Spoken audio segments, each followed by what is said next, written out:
שלום לכל החברים בפורום.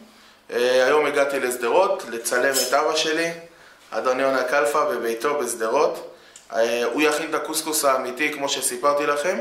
הקוסקוס הוא המנה הראשונה שרשומה בתנ"ך.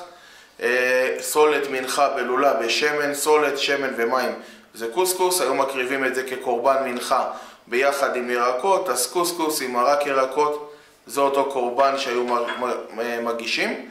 האלג'יראים או הטורק הם היחידים שהמשיכו את אותו מתכון והם מכינים אותו בלי תוספות, אז לא קוסקוס טריפולטאי, לא קוסקוס טוניסאי, לא קוסקוס המרוקאי, הקוסקוס האלג'יראי האמיתי. אנחנו נכין אותו עכשיו ידני, אמיתי, מסולת, שלב אחרי שלב. תראו את כל השלבים. כרגע הוא יתחיל במרק, באותו מרק של הקוסקוס. אנחנו נעשה קוסקוס צמחוני. אפשר תמיד להוסיף בשר, אפשר תמיד להוסיף עוף למרק. תלוי בעדות. תלוי בעדות. הטוניסאים מוסיפים דגים. נכון, הטוניסאים דגים, הטריפולטאים מוסיפים גם מפרום. יש עדות שמוסיפים אפילו חצילים בפנים. כרגע אנחנו נכין קוסקוס אמיתי שהוא לבן. זהו, אז אנחנו נפסיק רק אם יהיה צבע אדום. נקווה שלא יהיה לנו הפרעות בצילום. אז אבא, זה שלך, תמשיך. כן, זה קוסקוס מבית אמא. אז קודם כל מקלפים את הירקות, שמים בסיר עם מים.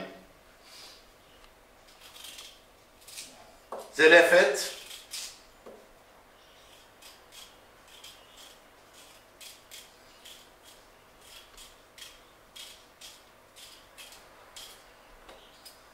חותכים לקוביות יותר גדולות. למשל ל4.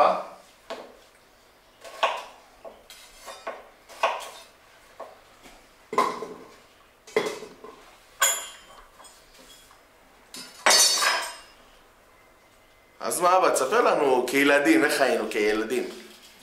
כילדים הייתם כמו כל ילד, שובבים, במיוחד אתה.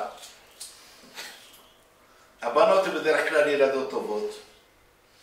אבל הבנים, אללה יסתר. מה עשיתי? בעלי חיים. זהו, מה יכול להיות? משתולל, מסתובב בטבע, אוהב את הטבע, טיולים, מדריך בביתר, עם הילדים. זהו. תספר לנו קצת על בית מרוקאי. אני סיפרתי להם... אני לא מרוקאי, אז אני לא יודע קצת על בית מרוקאי. יש לך אישה מרוקאית. יש לי אישה מרוקאית, סופר גזעית. אני סיפרתי להם שיש לך בבית, כמה יש פה? 3 מקררים? כן. או 2 מקפיאים, והיד עוד נטויה. למי כל האוכל הזה? באים בהפתעה. כל האוכל, קודם כל אנחנו אוהבים שיהיה אוכל בבית, שלא יחסר. ככה זה אצל העדות המזרח, אצלי בכל אופן. שלא יגיד חסר לי, תמיד יש, מחפש יש. זה הכל, ככה היא אומרת קלתי, יש לי קלה אשכנזייה, היא אומרת אצל יונה תמיד יש מה לאכול. ובאמת יש מה לאכול, מתי שהיא באה, היא אוהבת קוסקוס, היא אוהבת זה. קצת חריף, שמתי לה פעם אחת, התכסחה, לקחה לי בקבוק של מים, ליטר בערך שתתה, אבל מסתדרת.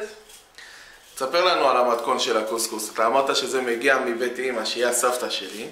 לא זכיתי לראות, להכיר אותה, אבל תספר לי איך היא הייתה, מה האוכל שאכלת כילד? כילד אכלנו מאכלים, דרך כלל של מאכלים אלג'יריים, לא משהו מיוחד, קוסקוס, מופלטות, מחג'ובה, רחסס, כל המאכלים האלג'יריים האלה. אבל לא כולם אני יודע, קצת מהאימא נשאר לי, קוסקוס. זרוק לכלוך בפח. זרוק לכלוך בפח. מה זה? תזרוק לכלוך בפח, למה אתה זורק אותו לתוך הסיר? לא בתוך הפח. בסדר. קוסקוס, מחג'ובות הכנו, דברים. הכל טרי, לא היה... היינו שוחטים, קונים, שוחטים, אוכלים. לא קפוא שום דבר. לא ידענו מה זה קפוא, לא ריסוסים בירקות, שום דבר. יש ירקות, הכל טרי. זה מה שהיה פעם. טוב, אנחנו נמשיך למרק.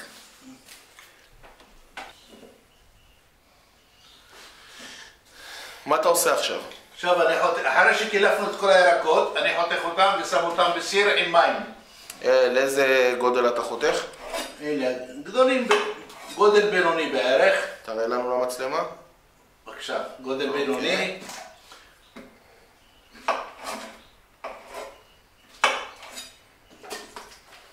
תזהר על היד, אומרים שבגיל מבוגר לא רואים טוב.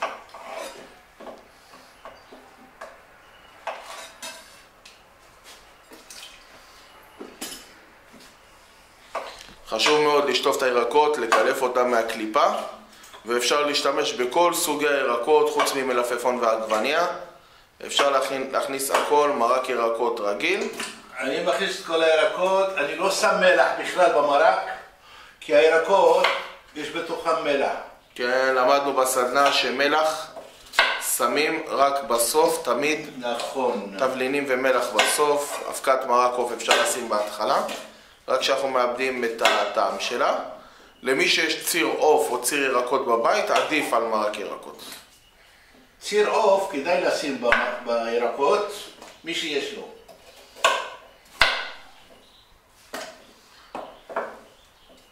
אחרי שהכנו את כל הירקות, אני שם טיפת מרק עוף בפנים פה, בשביל הטעם בלבד, וזהו, ושם על הגז.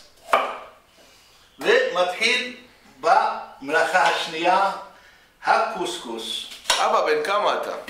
63. 63 שנים. כן. כמה שנים אתה במטבח? משנת 88. ברקע אתם שומעים את אחותי נוי, הקטנה. כן, הילדה הקטנה שלי שעומדת להתחתן בשבוע הבא. שבוע הבא היא מתחתנת, אז כן. כל היום יש פה הכנות של עוגות ועוגיות מרוקאיות. אתם לא יודעים מה הולך פה בבית מרוקאי. זה בית אלג'ירי. והיא מתחתנת עם פרסי. טוב מאוד. דרך אגב, הבת שלי הקטנה גם בשלנית. כן. היא מביאה לנו קצת מהמטבח הפרסי.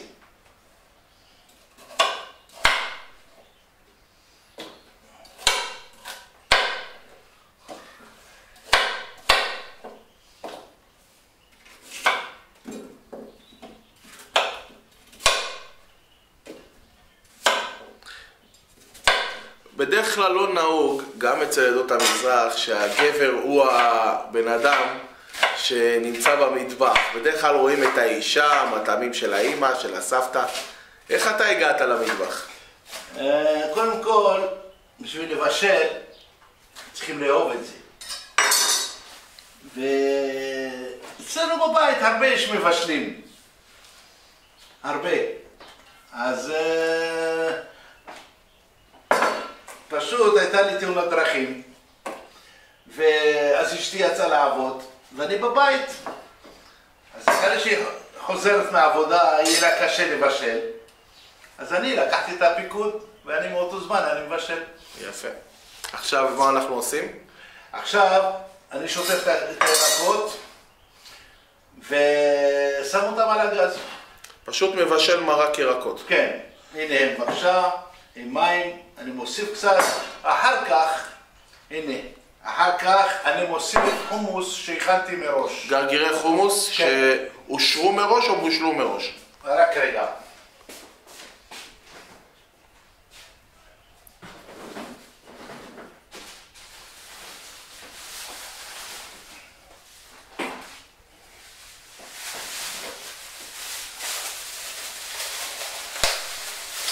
אלה גרגירי חומוס שאושרו וחצי בישול, ממש כמה דקות. אושרו כל הלילה במים, למחרת בושלו חצי בישול במים רותחים, מסננים אותם ומכניסים אותם לתערובת של המרק. כן. כן. אז הכנתי את המרק, את הירקות, אחר כך באמצע הבישול אני מוסיף את החומוס. באמצע הבישול. באמצע הבישול אני מוסיף את החומוס הזה, כי הוא כבר חצי מבושל, ולקראת איזה 10 דקות, רבע שעה לפני הסוף, אני מקלף ושם את אלה, כי זו הדלעת, היא מתבשלת יותר מהר מכל הירקות. מקלף את הדלעת ומוסיף כן. אותה לקראת הסוף, כמה לקראת הסוף? זה 10 דקות לקראת הסוף, שהיא רכה, אני מפסיק, ואז זה ממשיך להתבשל בחום של המרק, בחום של המים. הבנתי. בסדר? הולך לשים את זה על הגז? עכשיו אני הולך לשים את זה על הגז. שוט. כן, זהו סיר של הקוסקוס. אתם רואים איכשהו, הם חורים פה. סיר אידוי שבנוי משני חלקים. כן. אני שם בדרך כלל פה מים, ואני מוסיף עלי דפנה בתוך המים. כשהם רותחים, הם מעלים את העדים עם ריח של עלי דפנה, וזה עובר אוטומטית לקוסקוס שנמצא פה. החלק השני הוא חלק מחורר, שהעדים של המים החמים עוברים דרכו, מה שנקרא שיטת אידוי בין מרי, ומבשלים, הקוסקוס מתבשל על ידי עדים, הסולת עצמה. כן, זהו. הבנתי. עכשיו מגיע התור של העבודה העיקרית. אתה עושה את זה כמו שהיו עושים בכפרים באלג'יר, כן, מה שכן באלג'יר, אז לא היו נירוסטה. הייתה קערה שעשויה מעץ, אני זוכר, קערה מעץ ענקית, ושמים בפנים ומתחילים לעבד, אני זוכר את אמא שלי עם היד ככה, אבל הכל בכיף אומנות, הכל אומנות. זהו, אז בואו נתחיל. קודם כל לוקחים סולת. שנייה. סולת רגילה. סולת רגילה. כמה אנחנו משתמשים היום? היום אני משתמש בקילו וחצי בערך. המתכון אחר כך נעלה אותו לאתר. אני שם קצת סולת, קצת שמן. אתם מבינים מה זה אצל עדות המזרח, אין כמויות, הכל קצת מזה, קצת מזה. מה זה היה? זה מרק עוף אני שם, זה תוספת. מה שמת האחרון? מלח. מלח. אני מערבב ככה, עכשיו יש לי פה את המים. ואני מערבב בעדינות, לא ללחוץ עליו, ממש בעדינות.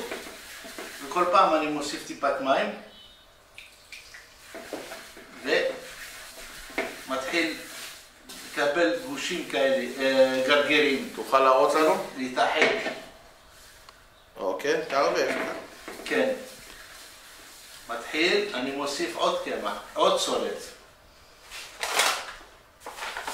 ככה שלב שלב עד שזה, שאני מכניס את כל הקילו, לאט לאט, הכל בעדינות.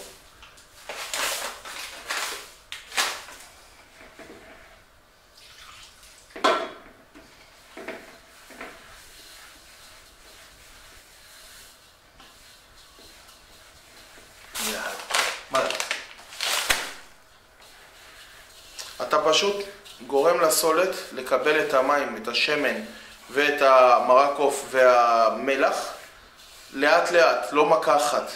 כן. הסולת יש לו תכונה שהוא דורש, הוא סופג כמויות של מים. מסוימות. כמויות של מים לתת לו לנוע ואז עוד פעם קצת לעבד אותו. אתם רואים פה מתחיל הגושים מתחילים. להוסיף עוד מים.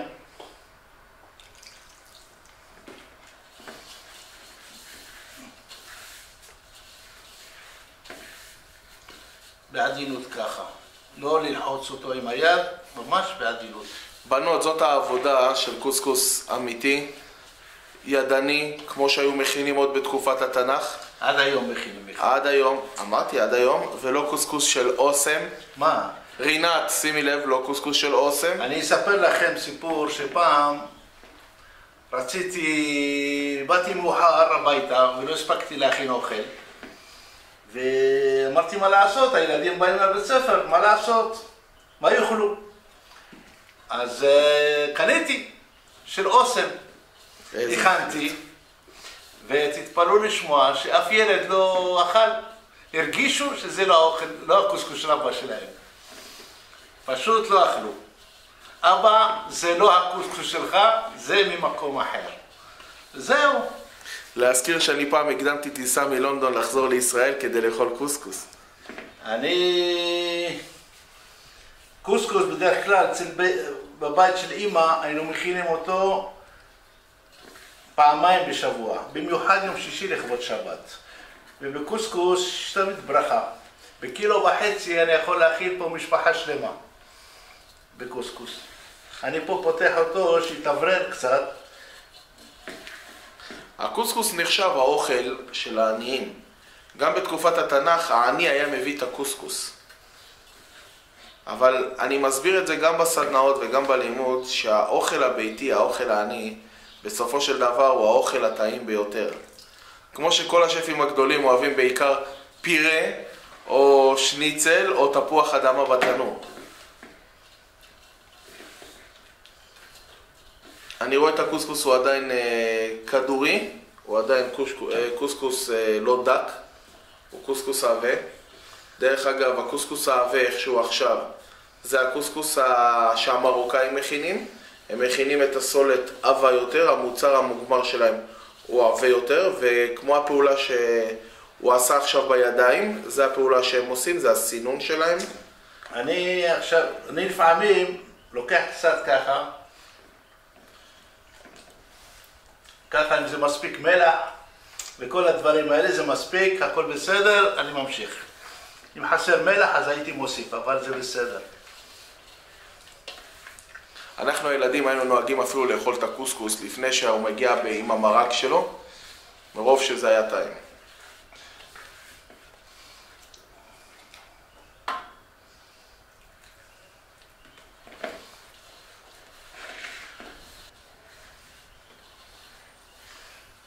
עכשיו אני מרגיש שהוא מספיק רטוב, אני כבר מעביר אותו לפה ושם אותו על הגז, על האש. אנחנו שמים מים קרים בפנים? מים קרים שירתחו. מי ברז. כן, אבל מראש הייתי צריך לשים פה כבר מים שירתחו. אז מים חמים, המים צריכים להיות חמים. כן, אני בשביל לזרז את אידוי. את האידוי, כן, אני פשוט שם עכשיו מים פה. אז בתחתית של הסיר הלא מחורר, אנחנו שמים מים חמים, ובתוך הסיר המחורר אנחנו שמים כרגע את הקוסקוס. שהוא לא עבר סינון, הוא לא עבר סינון שגורם לו לרדם. הוא לא עבר גם אידוי, שום דבר. הוא פשוט מים, שמן ומלח. הוא לח כרגע. הוא לח מאוד, כן, הוא לח. עכשיו הוא צריך לעבור אידוי. בערך כ-20 עד חצי שעה. 20 דקות, חצי שעה בערך. שהעדים יתחילו לצאת למעלה. וזהו. כשהעדים עוברים דרך הקוסקוס, יוצאים למעלה? כן. ואז אני מוציא אותו, פותח אותו פה בקערה הגדולה, מוסיף לו עוד מים. דרך כלל המים האלה מהרוב החום של הקוסקוס הם מתאדים. אבל אני מוסיף עוד מים, פותח אותו ואז מעביר אותו למסננת פעם ראשונה. אחר כך מחזיר אותו עוד פעם. זהו, עכשיו אני מוסיף פה מים והולך לוקח את זה לגז. טוב, פה יש לנו את הסיר של המרק שעוד מתבשל. פה יש לנו את הסיר של הקוסקוס. הנה בבקשה, זה העדים. עכשיו אני לוקח אותו ופותח אותו בקערה הגדולה עם מים.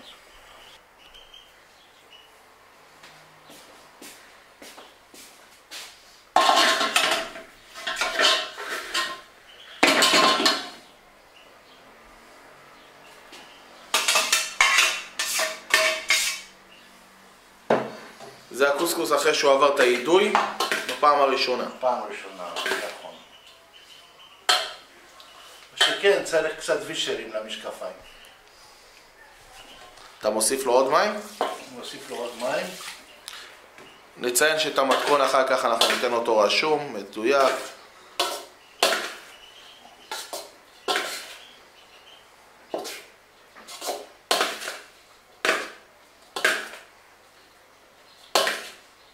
אתה פשוט עושה פעולה של פתיחה של הקוסקוס. כן. עכשיו אני מוסיף מים, ואז הוא חם, אז רוב המים זה מתאדה.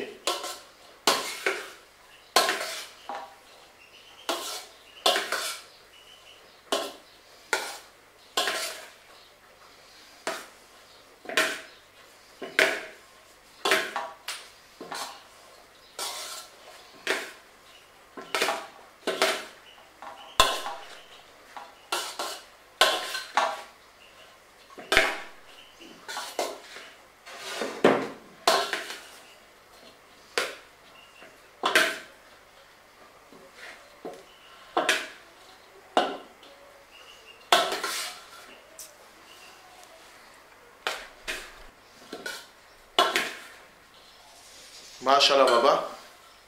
לאחר שהוספתי מים, ועכשיו הוא כזה אוורירי, אני מכניס אותו עוד פעם לאידוי, בפעם השנייה, בפעם האחרונה, השנייה והאחרונה. ואחר כך אני מעביר אותו דרך המסננת. איך זה נקרא בשפה שלך? גרבל, המסננת קוראים לה גרבל בערבית. מיכל תעשי לי פשוט.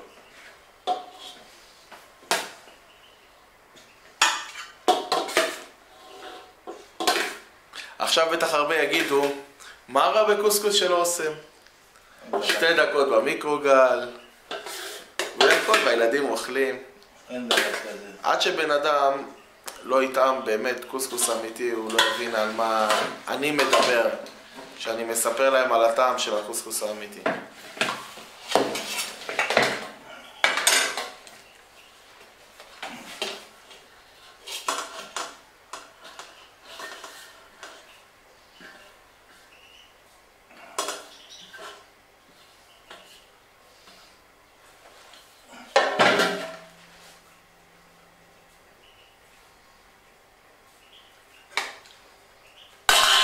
עוד פעם לאידוי, כחצי שעה, 40 דקות.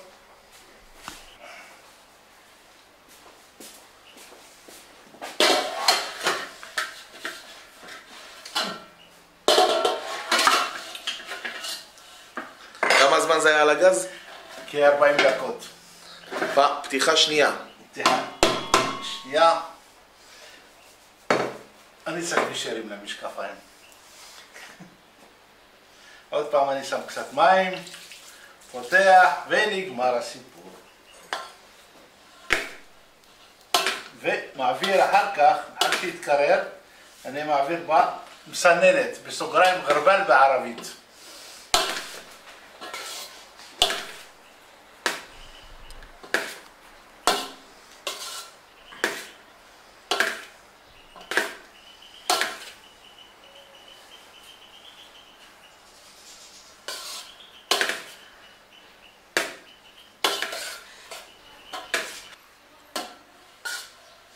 לאחר שהתקרר הקוסקוס וניתן לגעת בו ביד, אני קצת מעברר אותו ומעביר אותו למסננת, מה שנקרא גרבל אצלנו, וזה השלב הסופי. במסננת, כשמעבירים אותו, צריך להעביר אותו בעדינות, ממש ללטף אותו.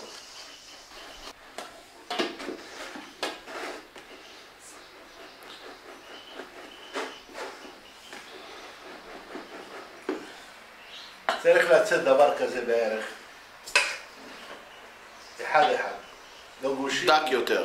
דק יותר ולא גושים ולא שום דבר. מאוברר כזה, מאוברר אוורירי כזה.